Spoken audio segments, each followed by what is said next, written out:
നമസ്കാരം. American president Donald ട്രംപിന്റെ കർശന നിലപാടുകൾക്കും സൈനിക ഭീഷണികൾക്കുമിടയിൽ തികച്ചും അപ്രതീക്ഷിതമായ നയതന്ത്ര നീക്കവുമായി ഇറാൻ.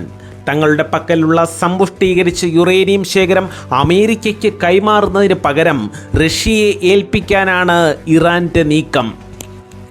എന്നാൽ ഇറാന്റെ ഈ നീക്കം അപര്യാപ്തമാണെന്ന് പറഞ്ഞ് വൈറ്റ് ഹൗസ് തള്ളിക്കളഞ്ഞു.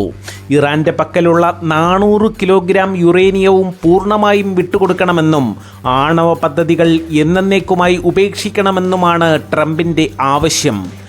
നയതന്ത്ര ചർച്ചകൾ പരാജയപ്പെട്ടാൽ അടുത്ത 24 മുതൽ 48 മണിക്കൂറിനുള്ളിൽ ഇറാനെതിരെ ശക്തമായ ആക്രമണം പുനരാരംഭിക്കാൻ ട്രംപ് ഭരണകൂടം ആലോചിക്കുന്നതായി അന്താരാഷ്ട്ര മാധ്യമങ്ങൾ റിപ്പോർട്ട് ചെയ്യുന്നു. ഇതിൻ്റെ ഭാഗമായി ഇസ്രയേൽ പ്രധാനമന്ത്രി ബെഞ്ചമിൻ നെതന്യാഹുവുമായി ട്രംപ് ആശയവിനിമയം നടത്തിക്കഴിഞ്ഞു. അതേസമയം ഇറാനുമായുള്ള ഒരു നീണ്ട യുദ്ധം അമേരിക്കൻ നാവികസേനയ്ക്ക് കനത്ത ബാധ്യതയാകുമെന്ന് വിദഗ്ധർ ചൂണ്ടിക്കാട്ടുന്നു.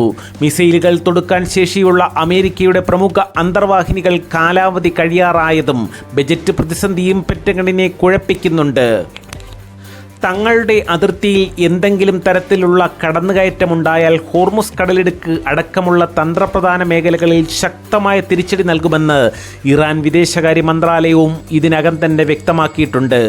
വരും മണിക്കൂറുകൾ പശ്ചിമേഷ്യയുടെയും ലോകസമാധാനത്തിൻ്റെയും കാര്യത്തിൽ അതീവ നിർണായകമാണ്.